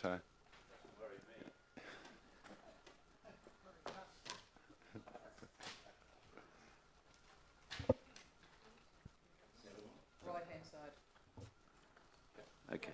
right. Your Worship and councillors, with me is a fellow trustee, Nobby Bullock, who probably you are all aware of and know, and I'm Terry Coxon, and I'm currently the chairman of the Virginia Lake Trust. As you are probably aware, we're a bunch of hard-working volunteers who spend 2 mornings a month around the lake doing all sorts of menial tasks. And since the trust was in trust inception by Sandy Dobbin in the year 2000, we've actually raised and spent round that lake approximately $700,000. So we have skin in the game, and our submission is strictly in respect of Virginia Lake. We don't want the council in any way to damage the total lake package, which is what we refer to as trustees. That package is now in place. The package includes a reserve with wonderful and unusual flora and fauna, some not known anywhere else in New Zealand, abundant wildfowl, a winter gardens with a constant tropical floral show to complement the green that surrounds the reserve and the lake, and an aviary where caged birds can mix with the public as a very interesting contrast to our web-footed friends, and there are plenty of them up there. Thankfully, you've agreed to leave the winter gardens. Well, that's the recommendation. But want to destroy the aviary for very modest savings. We think you're using a sledgehammer to crack a walnut.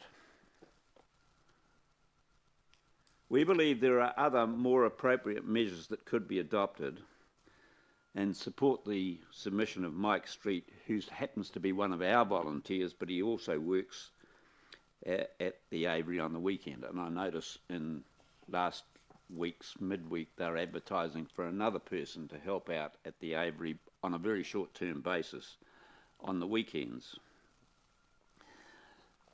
The man that seems to run the place, and it's very hard to actually get a decent handle on it, is a chap called Andy. He himself is a bird fancier and a breeder of caged birds in his own right. And what we'd like to ask the council, has any thought been given to striking a deal with him to run it independently? And maybe it is something that is a bit passé, and maybe it needs to quietly run down. But why knock down a perfectly sound structure and all its ancillary attachments when there's a guy there that, if you talk to him, might actually run it? We don't know. It's not our job, but that's what we're suggesting. We find it hard, in fact, to rationalise any true aviary costs that we've been given. They just don't make sense. Has the council got any idea of the actual usage of Virginia Lake? We understand that sometime in the dim and distant past, university students were used to count people, but as I drove past there this morning, coming down here, both car parks are chocker. And they are like that every morning and most of the day until sunset.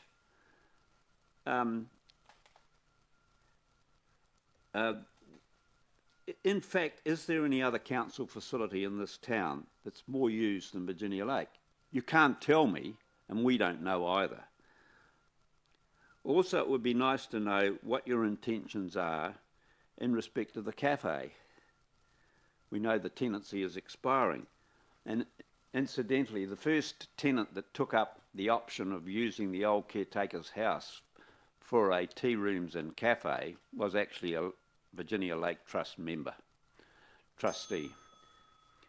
So I can't solve your problems, but in terms of Virginia Lake, we want you to think about what is there and how everything complements each other and how everything sits so nicely together.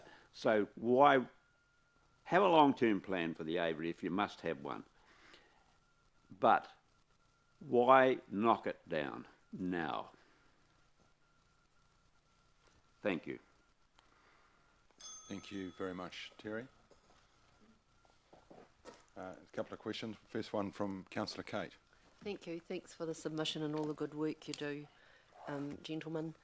I like the way you describe it as the package, the offering that Virginia Lake gives to our community.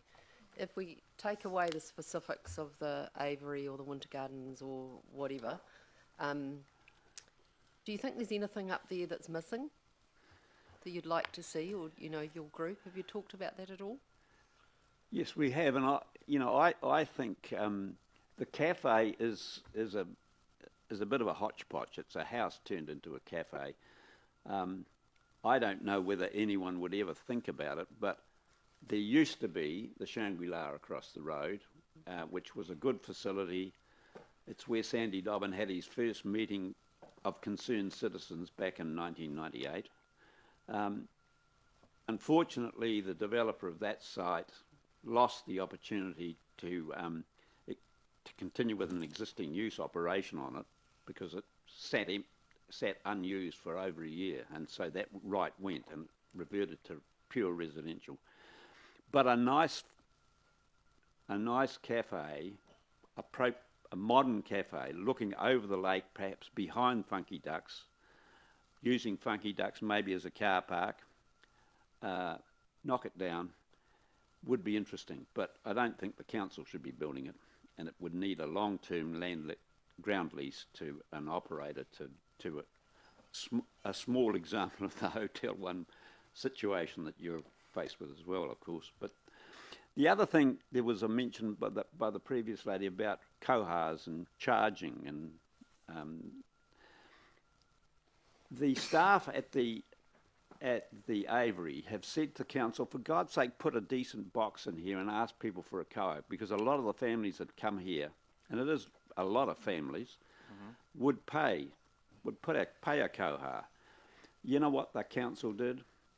They put a used parking meter in them without any signage, and that used parking meter sits there with no one putting any money in the bloody thing. I mean, it requires a bit of thinking and a bit of... And if you had an operator who had some nous, maybe that would be an alternative. But I'll use the expression I used once before in this council, it's chicken shit. All right, great, thanks, Terry. I'll go to Councillor Michael. Thank you. With the continuous attacks on the Avery, would it be the Virginia Lake Trust's prerogative to privatise that to a group? Would you prefer that over the council having ownership and operations of the Avery? Well, I think it should be explored. It hasn't been explored. That's all we're asking. We're suggesting maybe there's a bloke there who understands birds, breeds birds, sells birds, makes money from birds, but he also runs the Avery, it seems. We're not even sure about that. It's a closed book. But yes, we would be interested in seeing that happen, maybe. Okay, wonderful. Well, thank you, gentlemen, for all the work you do around the lake. I went for a run around there yesterday. It was looking great. Yeah. All right. Well done. Thank you. Minute. Oh, Can I right, ask a sorry, I question? didn't see a light on. No, So. it wasn't on. All right, okay. Councillor Rob, sorry, yes, you haven't Thank quite gone yet. No, he's got. I can't let him out with the time to spare.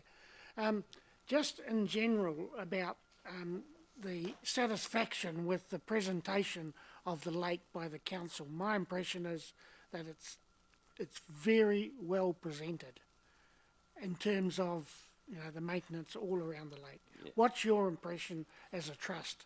Well, I mean, I only became the chairman and joined the trust in about 2015 or 16 when I came back to retire here. But if you listen to people like Sandy Dobbin, the place was a hell of a mess when he called the public meeting. They filled the Shangri-La, and as a result of that, Morris Trail set up the volunteers group, and we do all sorts of things. Tomorrow we're going to be staining seats and around the lake at the front. And but as far as ground maintenance is concerned, there's 15 volunteers most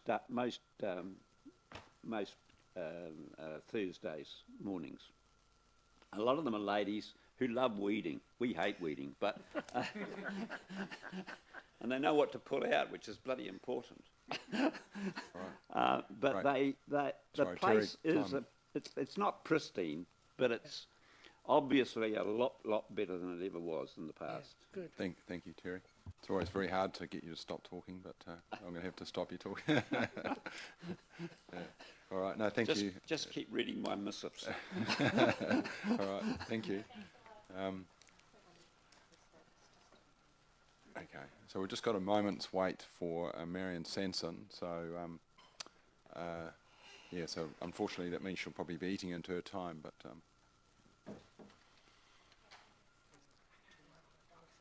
what's that?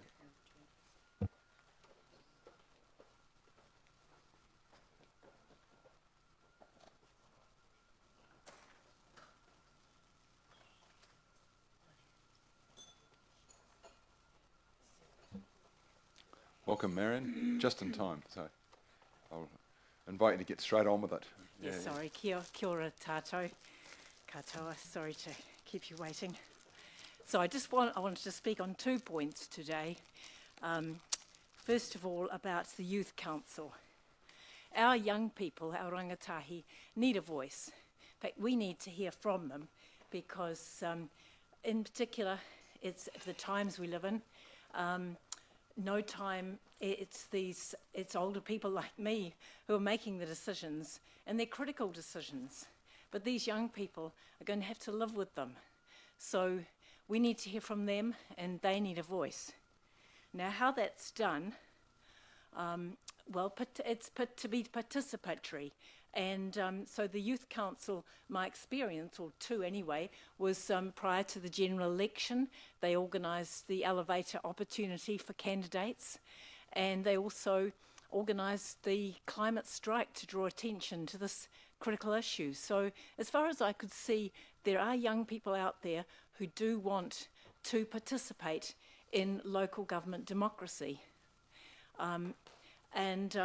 The other thing I'd like to say is that I've had some conversations since preparing to speak with you. One was with 3 high school students who said to me, we're involved in our school council and we find that a valuable process. And then I've heard that Stratford District Council, they have a very lively and useful youth council. So I'd encourage you to have a look, and I do have a contact for that council, because I think it's finding a way to reset find a path for our young people to make their input. And it may be there was the structure or the particular individuals may not have been the best fit. I don't know what was behind it, but I understand there is a budget, so I hope you'll do a search, a survey possibly, to find the best, and we have some very well-informed young people who want to be involved. It seems to me that several of the colleges do have youth councils, have their own school councils, which is a good training ground, I would think, for young people to learn good consultative processes and how to feed through information and views. Those young high school students I spoke said they wanted more environmental education out there. That could be a role, or civics education, feeding into you advocacy, and organising successful events. But what the purpose is, I think we have to listen to them. Yeah, I think the other thing I want to say is that the cost cutting, I understand, of course, I'm a ratepayer too. I don't want to have to pay unnecessarily, but I think it is necessary now that we catch up on the need for a good budget to future-proof, to do the work to build resilience for our infrastructure. And so that you could say, you've said, I think, that it's a unique time, but it's not actually. It's the new normal. This is what we're going into, a situation where we have to spend more on our infrastructure and putting in place good mitigation measures, putting more land under native trees, looking after our waterways. All that's essential, and our roadways, essential work. So I'm afraid ratepayers are going to have to accept that this is going to cost more, and the small cost-cutting measures are okay, but they're a one-off saving. But we want this to be a district, surely, where people enjoy, the vibrancy of our streets with their flower baskets and the swimming pool and the libraries. So, they're one-off small cost cuttings, but really we've got to think in that we do need to ask ratepayers to dig deeper and be prepared to pay more. Wonderful. Thank you very much, Marion. So I'll go to Councillor Ross. Thank you for your presentation. Focusing on the Youth Council, it's a question in the sense of, separate to the consultation document, was it your impression for yourself that we intended to shut down the Youth Council, or did you hear or be aware that we were looking at a reset, which is to revisit it for the longer term? What impression did you get? I had heard that it was being shut down, and that the young people, I spoke with a couple of young people who were on the Youth Council, were feeling very disappointed. I think you heard from them the other day, but now I've heard the word reset from a couple of people, and so I hope that can happen and that you'll use the budget to find a good structure that works for them and for yourselves. Thank you. There are no further... Oh, yes, no. Sorry, Rob. Councillor Rob is coming in late. Thank you, Marion, for the presentation. Talking about the core infrastructure, the proposal is the preferred that we spend an extra $10.5 million per year over the plan, and it's costing ratepayers up to $560 over that period. Do you think that's affordable for the average ratepayer?